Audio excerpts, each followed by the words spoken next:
Dès le début, le monde était notre marché. On ne s'est jamais posé la question comment je m'internationalise. On a été internationaux dès le début. La souveraineté européenne, moi j'ai l'impression qu'en tant que société, on l'incarne.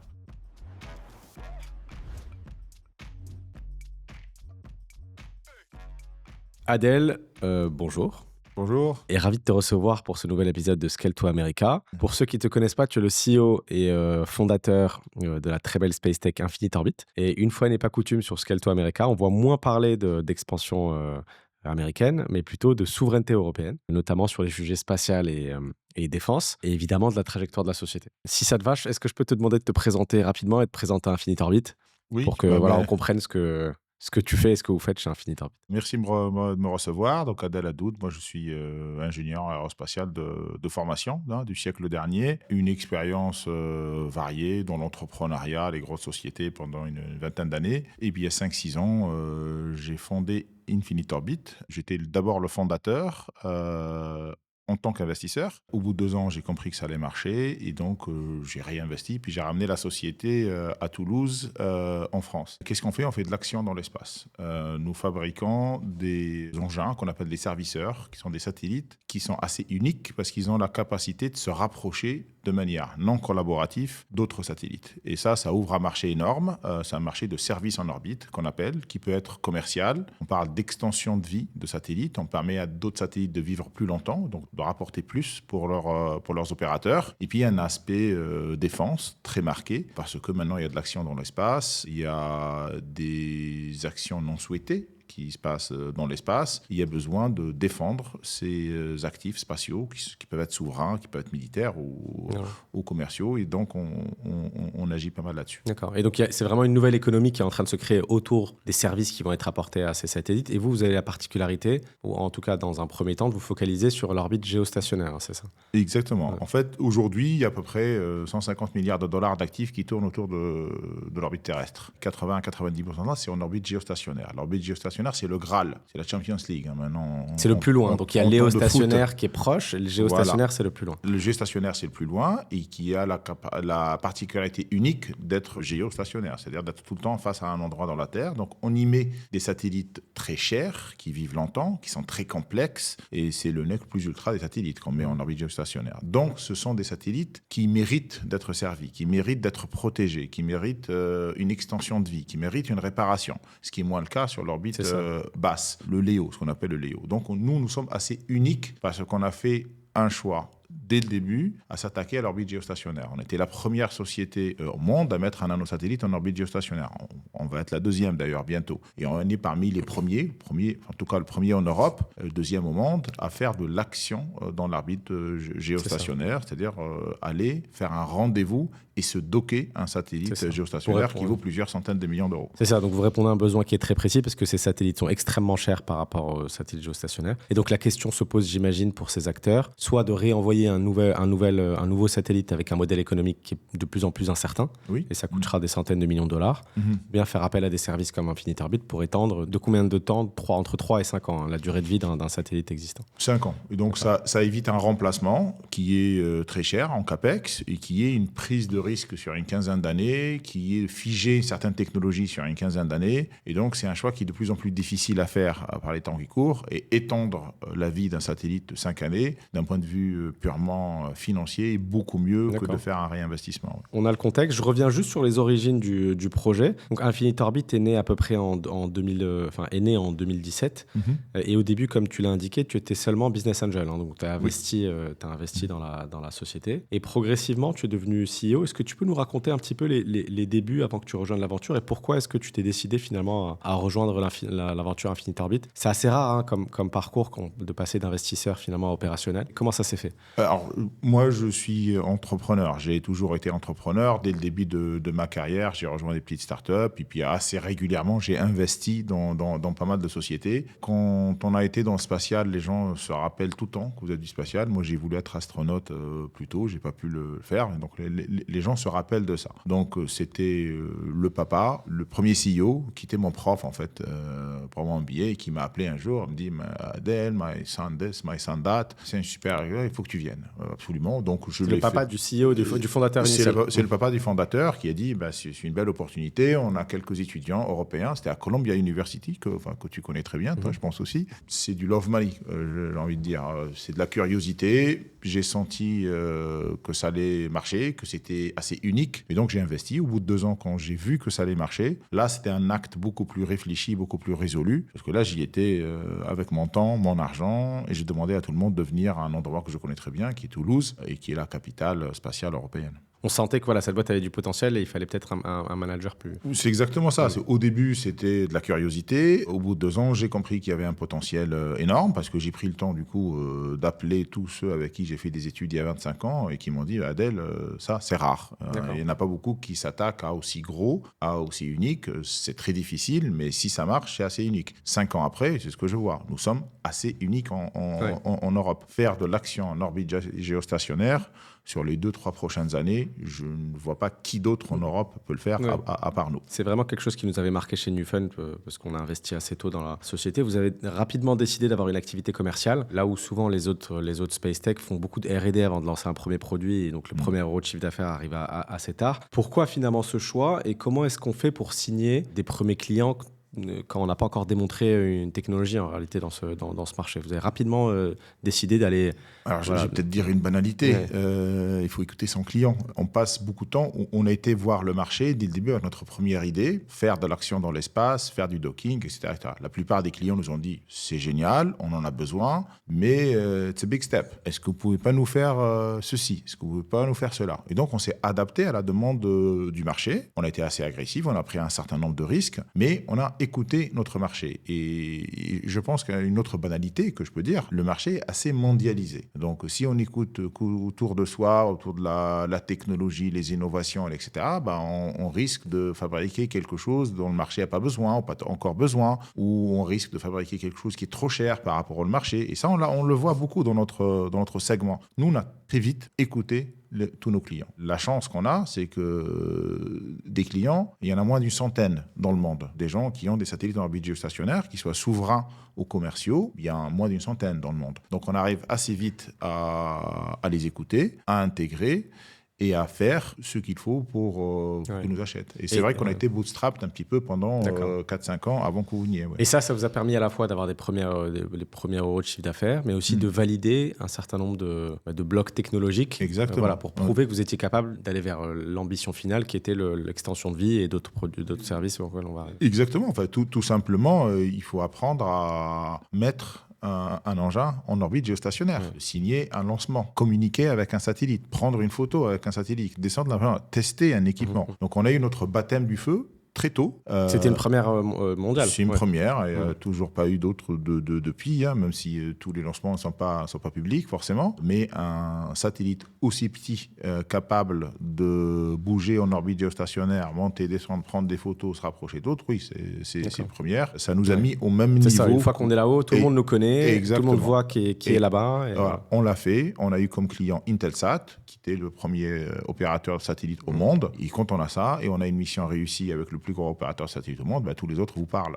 Du coup, on leur parle et on a vraiment le sentiment de connaître ce marché. On le connaît, on le devine pas. On ne fabrique pas quelque chose en espérant que peut-être un jour, ce que nous fabriquons, ce que nous mettons en orbite, nous savons très bien qu'il y a des clients et qu'il y aura beaucoup de clients parce que ça arrive au bon moment et ça arrive au bon prix. On va y revenir sur la complexité, notamment technologique. Qu'est-ce qui fait que c'est compliqué d'envoyer un satellite en géostationnaire? Il y a des notions de radiation, etc. On va revenir sur la complexité technologique. Mais d'abord, je reviens sur un élément important de l'histoire d'Infinite Orbit. Au moment où toi, tu étais investisseur, la société était basée à Singapour. Pourquoi dans un premier temps? Qu'est-ce qui a fait que vous l'avez ramené finalement à Toulouse par la suite? On suit toujours le marché. Donc, quand la société a été conceptualisée au début, c'était sur les bancs de l'Université de Columbia. C'était Columbia Space Club. On avait des investisseurs... Donc, Columbia, New York, aux US. Columbia, New York, aux US, effectivement. On avait, nous, quelques investisseurs qui étaient sortis de l'INSEAD, en fait, qui étaient tous à Singapour. Donc, c'était facile d'un incorporé la société à Singapour. Et Singapour est la capitale de l'Asie du Sud-Est où il y a pas mal d'opérateurs géo. Donc, il y en a beaucoup en Indonésie, en Thaïlande, etc., en Malaisie et à Singapour même. Donc, on avait un premier client. Et donc, ça nous a permis de commencer la société et d'avancer. Assez rapidement, on a compris que si on veut avancer dans la supply chain, si on veut intégrer des technologies de plus compliquées, si on veut toucher d'autres segments du marché, la défense en particulier, il faut être dans un vrai pays spatial. Et c'est là où on a fait ce mouvement-là de venir en 2020 et on est devenu une société dont le headquarter aujourd'hui est à Toulouse. On a 120 employés là-bas, on a une usine, etc. Donc on s'est quand même bien installé à Toulouse. Et on a ouvert d'autres bureaux depuis, en fait, essentiellement en Europe. Ouais. Et pour revenir sur effectivement un peu l'unicité de votre technologie, donc tu le disais tout à l'heure, votre technologie clé, c'est vraiment cette navigation autonome qui permet à des nanosatellites, donc qui sont beaucoup plus légers que les gros satellites géostationnaires, de faire un certain nombre de choses, donc de naviguer, donc de s'approcher d'autres satellites, de faire des actions d'inspection, donc pour surveiller ce qui se passe autour, et surtout de pouvoir s'amarrer, donc ce que toi tu appelles le docking, c'est-à-dire vraiment faire une action comme de remorque auprès d'autres satellites pour continuer, pour leur prolonger leur durée de vie. Comment est-ce que vous avez développé cette technologie ? Pourquoi ça la rend aussi unique ? Donc il y a l'aspect technologie à proprement parler, mais aussi robustesse et capacité à résister à des conditions qui sont extrêmes dans l'espace. Comment est-ce que vous avez construit quelque chose d'unique d'un point de vue à la fois technologique et robustesse ? L'unicité, elle est sur deux aspects. Le premier aspect, c'est que ça se passe dans l'espace, en orbite géostationnaire, qui est l'une des orbites les plus compliquées parce qu'elle est très loin. Il y a énormément de radiation. Il faut pouvoir y aller et il faut pouvoir communiquer et puis pouvoir faire des actions sur place. Donc ça, c'est première difficulté. La deuxième difficulté, la plus fondamentale, c'est quand on veut faire de l'action dans l'espace, parce que tout ce que tu dis, en fait, on peut le résumer sur de l'action dans l'espace. L'action dans l'espace, c'est quoi ? C'est tout simplement se rapprocher d'un objet et rester à côté d'un objet. On est déjà dans l'action dans l'espace. Donc, on s'est rapproché, on peut regarder, on peut écouter, on peut surveiller, c'est de l'action. On se rapproche un peu plus, on peut peut-être projeter de l'énergie, c'est de l'action. Ici, on se docke, qui est l'élément final. On est à quelques centimètres d'un objet non collaboratif et on sort un bras robotique et on l'accroche. Et quand on l'accroche, en fait, on peut le maintenir en orbite. On peut le réorienter, on peut le déplacer. Et tout ça, c'est un marché d'extension de vie. Et ça, c'est très difficile de le réaliser. Ça s'appelle du space rendezvous. En fait, c'est un rendez-vous spatial. Et si on veut le faire au bon prix, il faut le faire de manière autonome. C'est-à-dire que c'est un rendez-vous avec une simple caméra, comme une voiture. Si vous voulez qu'une voiture navigue de manière autonome, si tu as déjà été... dans une Tesla. Une Tesla ou autre, Waymo, moi je fais tout le temps sans faire de pub à personne. Alors, Waymo, elle utilise beaucoup de capteurs qui sont des caméras. Caméra, c'est le capteur le plus léger et le plus multifonctionnel possible. Une caméra voit tout, en fait. Un radar ou un lidar, il mesure une distance. Il ne peut pas mesurer tout. Une caméra peut regarder des formes, peut regarder si un objet tourne. À condition qu'on traite bien l'information. Là où le lidar te donne des distances. Exactement, à condition qu'on entraîne la caméra. Donc nous, on utilise beaucoup d'IA embarquées. Pour faire simple, on prend quelques caméras, on leur apprend qu'est-ce qu'elles vont regarder ces caméras-là dans l'espace et comment il faut se comporter. Une fois qu'on les a mis dans l'espace, elles peuvent exécuter un rendez-vous autonome. Voilà. Donc toute la difficulté, c'est d'embarquer un système qui soit suffisamment puissant pour être autonome, sans que ça prenne, que ce soit l'usine à gaz. Voilà, une usine à gaz et énergivore à tel point que finalement ça consomme trop de... Donc il y a toute cette complexité finalement de faire ça dans un nanosatellite. Exactement. Alors c'est pas toujours un nano, ça peut être un peu plus petit, un small, etc. On a commencé par un nano, mais on va sur une gamme un peu plus élevée, mais c'est relativement un petit satellite comparé aux satellites géostationnaires. Le plus lourd qu'on fait, nous, c'est 800 kg, les satellites géostationnaires, c'est 6 tonnes, pour donner un exemple. Un autre exemple aussi, peut-être pour comprendre, du rendez-vous spatial, ça a été fait avant. Ça se fait souvent avec la Station spatiale internationale, par exemple. Ça, c'est un rendez-vous spatial et c'est une situation d'amarrage. Sauf que ça coûte quelques milliards qu'on fait à chaque fois. Parce qu'il y a beaucoup de... C'est pas autonome, parce que c'est des missions habitées, il y a des gens au sol, il y a des capteurs... Nous, on doit pouvoir le faire de manière complètement autonome en utilisant 3-4 caméras qui pèsent 700 grammes chacune. Et c'est dans une vraie logique économique. Il faut que ce soit moins cher. Il faut que ça arrive au prix où le marché peut l'accepter. Parce qu'on peut réussir une mission de rendez-vous et de docking. Et si on l'a réussi à un prix où le marché n'est pas capable de l'accepter, on aura fait une démonstration, on aura fait une mission institutionnelle, comme il y en a souvent eu. Mais ça ne se traduit pas sur du scaling. Ce qui a déjà été réalisé par certains acteurs. Ça a été réalisé, puis ça sera réalisé. Il faut le faire au prix où couvrir le marché. Et donc, il faut concentrer énormément de technologie pour créer cette rupture. D'accord. Et donc, ce que tu disais, vous aviez vraiment été la première start-up au monde à avoir un nanosatellite commercial en orbite géostationnaire. Comment finalement vous y êtes arrivé et ça représente quoi en termes de complexité technique et opérationnelle? J'imagine qu'il y a un certain nombre d'essais qui sont réalisés au sol. J'imagine qu'on essaie de simuler des conditions réalistes, etc. Mais comment est-ce qu'on y arrive d'un point de vue technique et opérationnel? D'un point de vue technique, l'industrie spatiale, c'est une industrie, il faut mesurer des risques tout le temps. Je pense qu'il y a beaucoup de gens qui ont eu cette idée de le faire. Il y a une énorme difficulté, c'est de pouvoir le mettre en orbite géostationnaire. Donc là, il n'y a pas beaucoup de lancements qui vont en orbite géostationnaire, compatibles avec ce type de satellite. Donc on l'a anticipé suffisamment et on a trouvé notre place. Donc là, c'est une difficulté peut-être pas technique, mais il faut trouver les lancements qui va bien, il faut aller les négocier et se mettre dessus. Ce qui est pas Par exemple, on a négocié tous nos lancements sur les 3-4 prochaines années. Si tu veux aller en orbite géostationnaire, toi maintenant, tu y arriveras en 2030. Donc ça, c'est quand même une première difficulté qui n'est pas très technique, mais il faut quand même l'avoir en tête. La deuxième, c'est de faire tout le temps des choix technologiques sur le choix de la propulsion.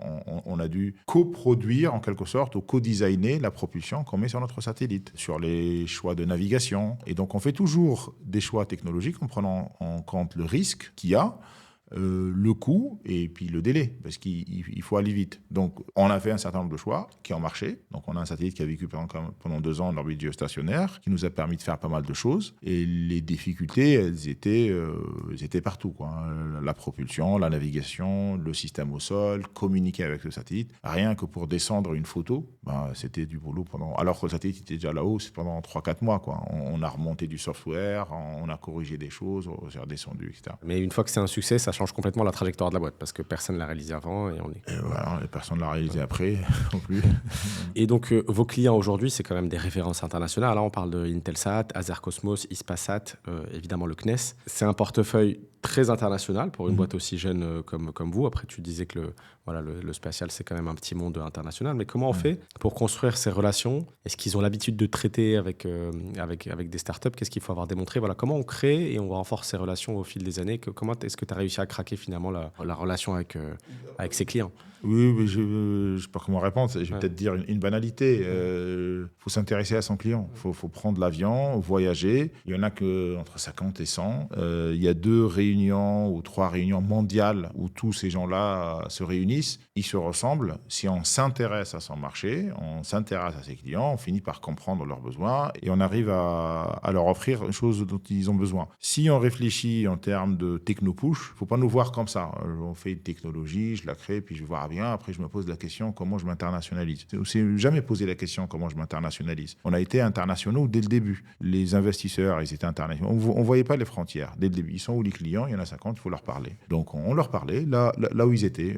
La chance qu'on a, c'est à Paris. C'est un des rendez-vous mondiaux des opérateurs géo. Et puis, on les voyait tous les mois de septembre. Donc dès le début, on ne s'est jamais comporté comme on est une société et puis on va d'abord grossir, on verra bien après. Dès le début, le monde était un autre marché. Et donc, je n'ai pas l'impression que je peux répondre en disant « Ah, tiens, un moment, on s'est dit, on va s'internationaliser. » Et il y a une question de confiance, j'imagine, Oui. à créer, évidemment. Et confiance à donner à une jeune start-up, c'est toujours un peu compliqué. Quand on sait que chaque erreur peut coûter, donc les prix des satellites peuvent aller jusqu'à plusieurs milliards de dollars, mais on va dire en moyenne 250-300 millions d'euros à construire. Comment on fait justement pour gagner cette confiance quand on sait qu'il y a en face, il y a le choix de passer par des acteurs type Northrop Grumman qui ont déjà fait qui sont des gens qui sont connus, qui ont déjà fait ça à des prix beaucoup plus cher, mais comment on arrive à créer la confiance face à des gros comme ça? Aller étape par étape. Nous, on a été voir les gros, les opérateurs, on leur a dit on veut faire de l'extension de vie, on veut se docker à vos satellites. Ils ont dit oui, c'est une bonne idée, on a effectivement besoin, mais vous n'êtes pas prêts. Faites un satellite qui ne se docke pas. Donc, on a été étape par étape. On a gagné leur confiance étape par étape. Et après, quand on est arrivé au moment où il fallait vraiment signer des contrats où il y a du docking, on allait se rapprocher des satellites qui valent plusieurs centaines de millions d'euros, on était suffisamment avancé. On avait recruté des gens qui avaient déjà fabriqué et mis en orbite des satellites. C'était plus la jeune start-up de 20 ou 30 jeunes étudiants, etc. On avait intégré dans notre workforce des gens qui avaient fabriqué et mis en orbite des satellites pendant des dizaines d'années. Donc, quand les clients venaient chez nous, ils nous disaient, en fait, toutes les questions qu'on vous pose, il y a réponse.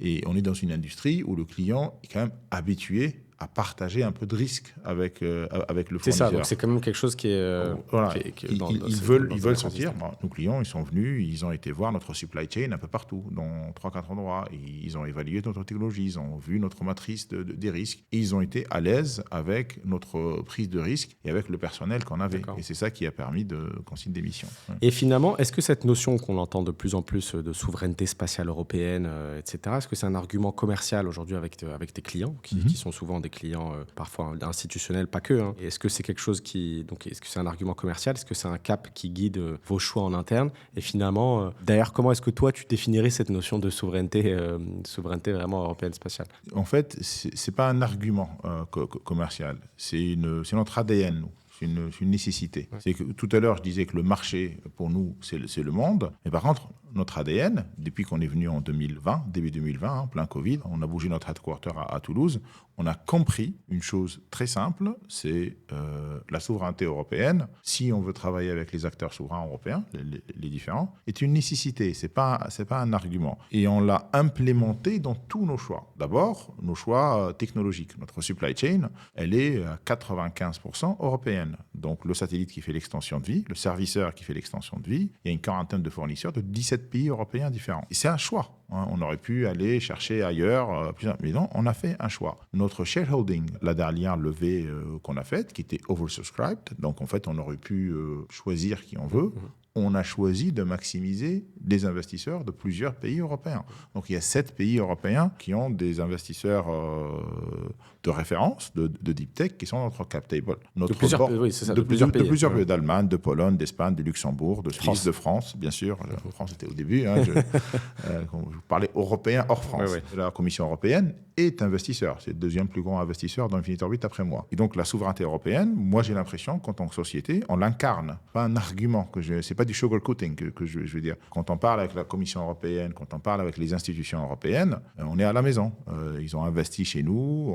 On est en train d'ouvrir des bureaux européens. Donc on a déjà le Luxembourg, l'Angleterre, où on a acheté nos concurrents et on les a intégrés. On vient d'ouvrir en Allemagne, en Espagne et bientôt en Pologne. Et donc, en fait, on suit une démarche qui est notre ADN, tout simplement. Ce n'est pas un argument de vente, c'est notre ADN. D'accord. C'est quoi, finalement, ta capacité à financer, à structurer, finalement, une filière, alors, tu fais partie de cette filière, mais spatiale compétitive face à la Chine et aux US, en ayant, entre guillemets, alors tu peux considérer que c'est une contrainte ou pas une contrainte, mais voilà, d'être à 95% conçu en Europe. Je ne pense pas que ce soit particulièrement une contrainte. On ne se pose même pas la question, en fait. C'est vrai qu'il y a certaines technologies qui auraient pu être moins chères, plus matures ailleurs, mais on ne s'est pas posé la question. On s'intègre verticalement, nous.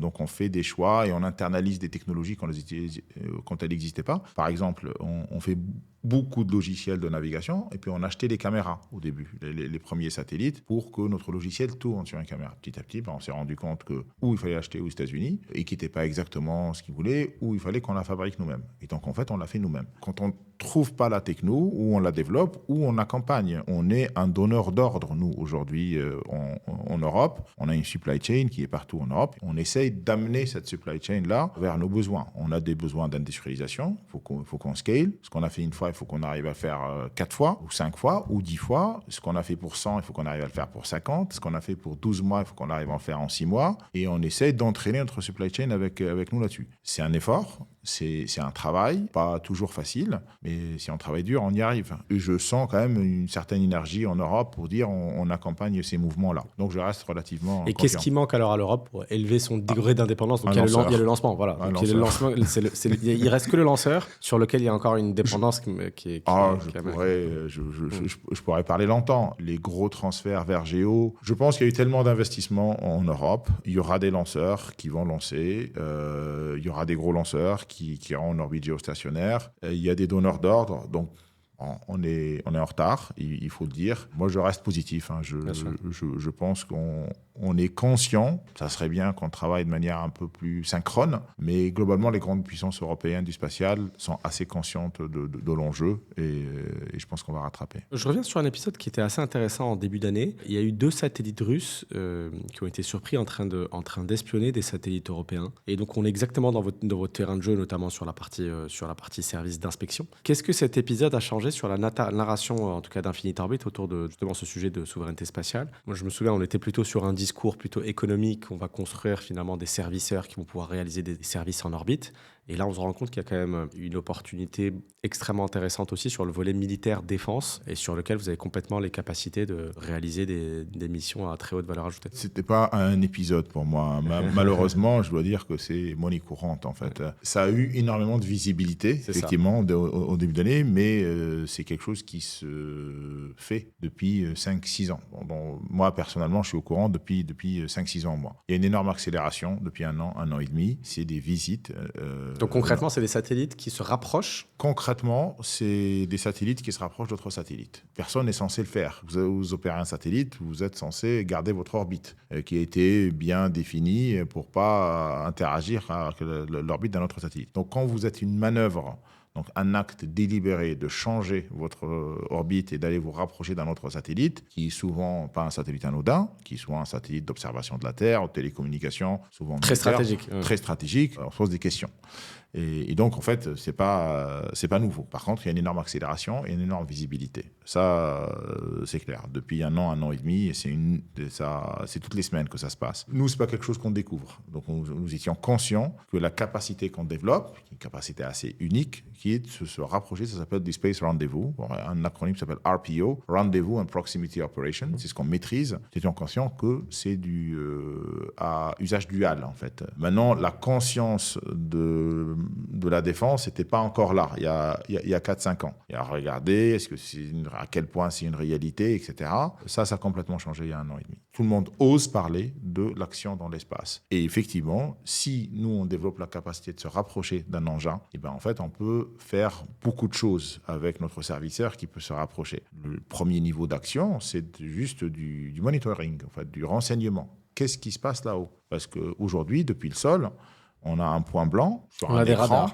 On a des radars, on a aussi de l'optique, mais toute l'information qu'on a, c'est un point blanc qui se rapproche d'un autre point blanc sur un écran. Ah, tiens, il y a quelqu'un qui se rapproche de quelqu'un. On ne peut pas faire de la caractérisation. On ne sait pas ce qui se passe vraiment. On ne peut pas faire de la dissuasion. On ne peut pas dire « je suis là-haut et je regarde, ne vous rapprochez pas ». Tout ça, ce sont des cas d'usage de défense qui sont à l'ordre du jour maintenant. En août 2025, Infinite Orbit a signé un contrat de 50 millions avec la DGA, donc la Direction Générale de l'Armement, pour fournir au commandement de l'espace un service d'inspection et de surveillance de l'orbite géostationnaire. Comment est-ce que ça s'est construit et qu'est-ce que ça a changé finalement pour Infinite Orbit? Je pense que ça s'est construit autour de la confiance. Donc nous étions venus d'ailleurs, j'ai raconté l'histoire de la société après. On a fait un choix délibéré de s'installer à Toulouse, en France, et d'embarquer des investisseurs français de référence, comme Newfund. Au bout de 4-5 ans, je pense que les institutions de défense et la DGA a eu le temps de voir ce que nous développons, a eu le temps de voir que c'est une technologie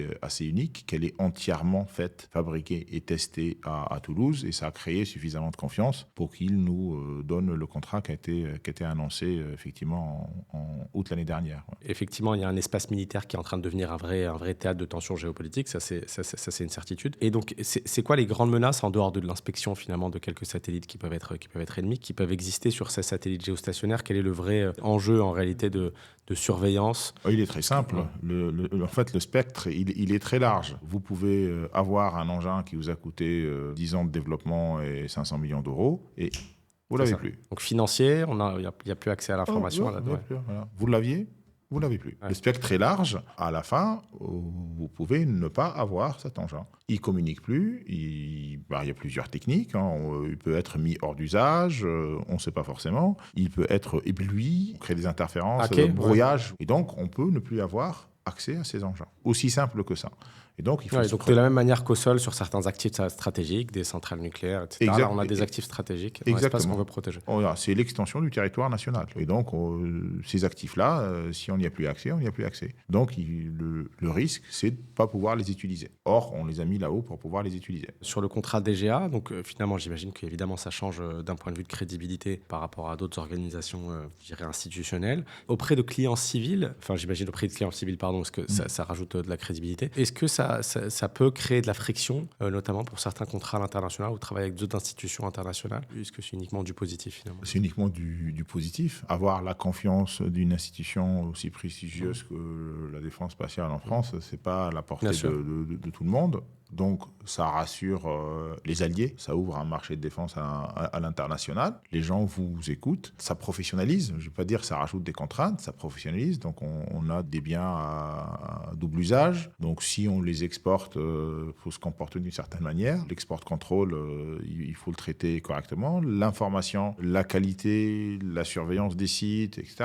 Nous, ça nous a fait un sacré upgrade. On peut dire que ça rajoute des contraintes, mais on se professionnalise. On n'est plus la start-up qui fait les choses vite, etc. Rien ne vous empêche de travailler avec la défense, je ne sais pas, américaine. Non, du tout. Il y a 2 ans, 3 ans, on a créé une filiale aux États-Unis compatible avec les exigences là-bas, et on travaille sur des projets R&D du spatial, défense aux États-Unis. Oui. En novembre 2025, vous avez bouclé une levée de 40 millions d'euros. Nous, on l'avait bouclé quelques mois avant. Ouais, on était déjà au capital heureux investisseurs sur le tour d'avant, donc on a pu voir tout l'engouement qu'il y a eu autour de ce tour de table qui a été un vrai succès, et comme tu l'as dit, porté par des fonds européens de premier plan et diversifié en termes de géographie. Est-ce que tu peux nous raconter un petit peu comment ça s'est passé en termes de process pour une levée de fonds qui n'est pas commune dans un marché qui est encore assez naissant? Il n'y a pas forcément suffisamment de profondeur d'investisseurs qui comprennent très bien ton métier. Qu'est-ce que tu peux nous raconter un petit peu comment ça s'est fait? Je pense que le maître mot, c'est le backlog commercial. Nous, ce qui nous porte, c'était notre capacité à dire à tous ces investisseurs-là qui n'ont pas l'habitude de l'espace, n'ont pas l'habitude de la France, n'ont pas l'habitude de plein de choses. Regardez, on a vraiment des clients commerciaux. C'était la chose, entre guillemets, facile. Après, effectivement, il fallait aligner tout ce monde-là. Donc, ça a pris un peu plus de temps que ce que je souhaitais. Normal, je veux toujours que ça aille beaucoup plus vite. Le fait d'avoir la Commission européenne, où on était lauréat, un programme européen qui s'appelle STEP, on a collaboré d'ailleurs ensemble là-dessus, ça a accéléré énormément. C'était au mois de mars 2025, et ça nous a mis sur la map européenne de manière très très visible. Donc voilà, après c'était de l'exécution. On a été assez bon à expliquer à tout le monde le côté souverain et européen de ce qu'on fait. On est tombé sur les bons fonds de tous les pays qui ont appris cela et qui le comprenaient. Globalement, on est tombé sur des gens qui comprennent bien ce qu'on faisait. Ouais. Et est-ce que tu considères aujourd'hui, par rapport à ta levée, donc il y a plusieurs levées de fonds dans l'histoire d'Infinite Orbit, une première levée de fonds avec des business angels. Vous avez quand même réalisé des choses extraordinaires alors que vous aviez levé moins de 600-700 000 euros, je crois, à l'époque. Une levée de fonds où nous, on est rentré, mais c'était effectivement une levée de fonds qui était 12 millions d'euros, mais pas à ces niveaux-là. Et ensuite 40 et potentiellement, je l'espère, d'autres levées de fonds à venir. Est-ce que tu considères que les investisseurs sont plus matures sur les sujets Space Tech Défense? Tu sens une professionnalisation là-dedans? Parce qu'on voit évidemment de plus en plus de très grosses levées sur les sujets, notamment défense. Est-ce que tu sens qu'il y a de plus en plus d'appétence pour ces sujets? Et qu'est-ce qui fait que il y a de plus en plus d'investisseurs qui vont vers la Space Tech? Je pense que sur l'aspect défense, j'ai vraiment senti un changement énorme. Il y a 1 an et demi, il fallait même pas en parler. Le mot à peine l'effleurer. Donc là, les gens sont à l'aise en fait autour de ça. Il y a des gens structurés en Europe autour de la défense, du dual use ou du spatial. Donc il y a eu pas mal de fonds. Il n'y a pas assez de profondeur de poche. Je dirais, il faut en amener plusieurs, ce qui met que ça prend du temps. Là, aujourd'hui, on aura, nous, une levée d'ici la fin de l'année, beaucoup plus importante que les précédentes. Et les premiers signes que j'ai, c'est qu'il y a des gens avec qui on peut se parler pendant une demi-heure et on se comprend vite. Et ça, c'est quand même agréable. C'était pas le cas? C'était pas le cas avant. Donc, je fais ceci, je fais cela. Je connais, d'accord. Voilà, la difficulté, c'est celle-là. Voilà comment on a résolu ceci. C'est peut-être notre maturité à nous, parce que c'est une série B déjà, mais je pense qu'aussi c'est une maturité du secteur. Là, les discussions durent moins longtemps. Et elles sont à plus haut niveau. Voilà, elles sont à plus haut niveau et on se comprend très vite. Ouais. D'accord. Et donc, comme tu l'as dit, vous effectivement, seed, série A, et la prochaine étape, on le souhaite pour Infinite Orbit, c'est la série B. Et entre-temps, vous avez réussi à scaler à plus de 100, il y a plus d'une centaine de personnes aujourd'hui entre les différents bureaux, Toulouse, Luxembourg, Espagne, vous avez... 180. 180 aujourd'hui, entre les différents bureaux. Et avec des ambitions en Allemagne, au Royaume-Uni. Comment est-ce que tu structures ton leadership sur plusieurs, alors effectivement il y a les US aussi, plusieurs fuseaux horaires, plusieurs cultures? Comment tu fais pour garder une culture d'entreprise quand tu ensembles autant d'équipes cosmopolites sur des sujets aussi techniquement complexes, quoi? Il suffit pas de... Il faut bosser dur. Exactement. Il faut être ouvert, il faut faire confiance et attirer des gens. On essaie de recruter les meilleurs, donc quand on recrute les meilleurs, c'est pour qu'ils soient libres. On n'est pas sur une gestion hyper centralisée. On a fait du M&A, donc on a fait du growth inorganique. On a gardé les patrons des sociétés sociétés qu'on a achetées. Ils sont là et ils sont en train d'agrandir leur société dans leur marché, au Luxembourg et au UK. On va annoncer la semaine prochaine le recrutement de la General Manager pour l'Allemagne. Ça sera la même histoire. Donc, je pense qu'on a une stratégie et une culture très simple, je l'espère comprise par tout le monde. On ne va pas à droite, à gauche, on est droit dans nos bottes, on veut faire des services en orbite. On a une définition très claire de ce qui est notre marché, une définition très claire de ce qui est notre Sustainable Competitive Advantage. En gros, on veut maîtriser le rendez-vous, la différenciation qui reste, sur lesquelles on reste. Voilà, ça, c'est assez clair. Et je pense qu'on a un personnel qui est assez libre, en fait. On a une délégation de responsabilité très vite quand les gens arrivent chez nous, ce qui fait que je n'ai pas l'impression qu'on vit un changement énorme quand on passe de 100 à 180, un peu plus de bureaucratie, un peu plus de process qu'on met en place, on travaille avec la défense, mais on a des gens qui ont en commun une compréhension que moi je veux très simple de ce qu'on doit faire et de ce qu'on doit être, donne toute satisfaction. D'accord. Et concrètement, parce que tu as besoin, comme tu l'as dit, de recruter des profils extrêmement rares, et c'est des profils qui sont avec des expertises, système embarqué, spécialistes du rendez-vous orbital. Comment est-ce que tu fais concrètement pour les recruter? Parce que c'est des gens qui ont une expertise tellement fine qu'ils ne vont pas aller n'importe où. Et donc, qu'est-ce qu'ils font que... Ça facilite en fait en réalité. Donc, voilà. Parce que celui qui veut faire du rendez-vous dans une société qui en fait du rendez-vous spatial, il ne va pas chercher longtemps en fait. Ils vont en trouver 3 ou 4. Si vous êtes à Toulouse, vous êtes en France, vous voulez faire du rendez-vous spatial, des opérations de proximité, ah bah tiens, pour qui ça sera pour nous très certainement. On s'est rendu compte qu'on recrute des bons et ils attirent des bons. Qui amènent eux-mêmes les bons. Oui, qui amènent les bons. Et j'ai pris des sociétés de recrutement des fois. Globalement, j'étais déçu. Voilà, ça c'est dit. Donner le temps au temps et petit à petit on attire des gens qui nous ressemblent.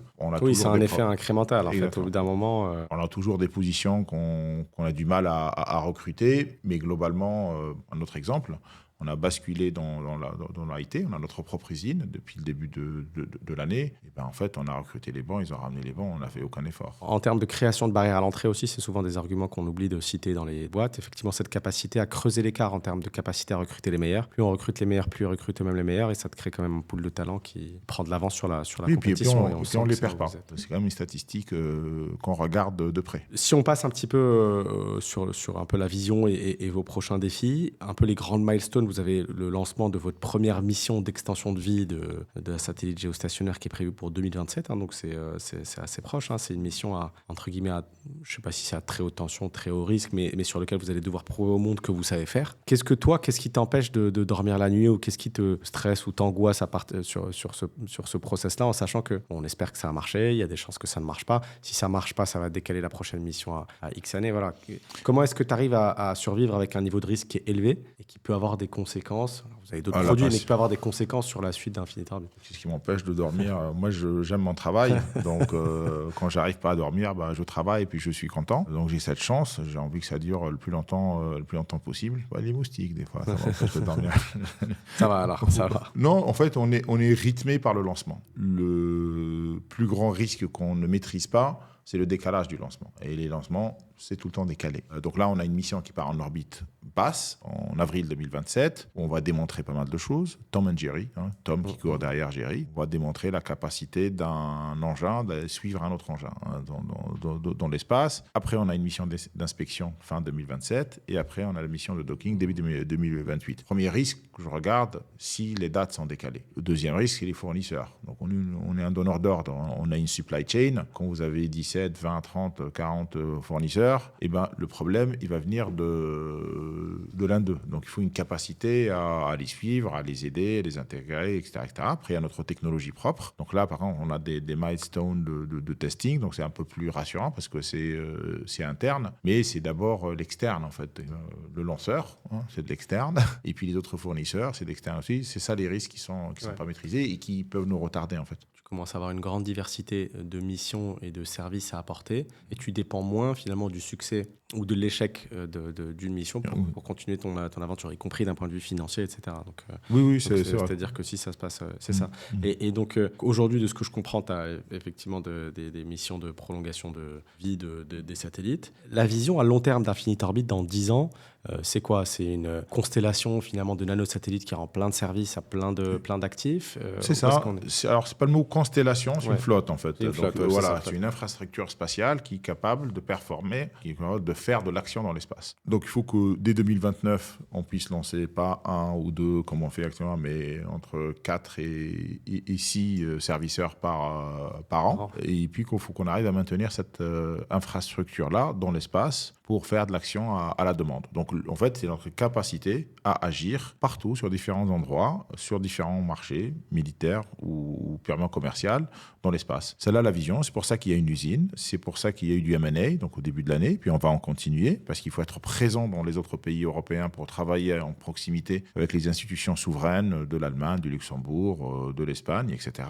Et pour pouvoir être le leader européen incontesté en termes d'action dans l'espace. Et de quoi a besoin une space tech européenne, toulousaine, indépendante, dans ce paysage très compétitif pour y arriver? Évidemment, il y a un sujet financement. Est-ce que c'est le seul sujet? Il faut lever de l'argent, il faut préparer à l'avance, donc il faut de la capacité. Il faut créer de la confiance en local dans plein pays européens. Ça prend du temps. Entre le moment où on s'est installé en France et le moment où on a eu un premier contrat avec la DGA, c'était 5 ans. C'était le temps nécessaire pour créer cette confiance-là. J'espère que ça sera plus rapide dans les autres pays européens où il faut aller vite en fait. Donc c'est pour ça qu'on va lever des fonds d'ici la fin de cette année. Ouais. On se rapproche de la fin de cet épisode. J'ai juste quelques dernières petites questions. Quel conseil t'aurais aimé recevoir en tant qu'entrepreneur au début de l'aventure? J'imagine que tu as fait plein de bêtises, plein de conneries. Rencontrer Newfound plutôt. Je sais pas, j'ai du mal à répondre à cette question. J'ai l'impression que je fais les choses avec intuition, avec passion. Je prends naturellement des milliards de conseils. Je suis un ancien consultant, donc on prend des conseils en fait. Que tu suis ou ne suis pas, évidemment. Oui, c'est vrai, mais écouter tout le monde. Je pense que c'est assez important d'écouter tout le monde. Donc moi, naturellement, j'écoute tout le monde en fait. On a essayé d'être bootstrapped à un moment. Peut-être qu'il fallait lever beaucoup plus tôt aussi, parce que c'est un métier capitalistique. Donc ça, c'est peut-être un conseil que j'aurais... Mais bon, ça a tombé plein Covid, c'était peut-être le moment...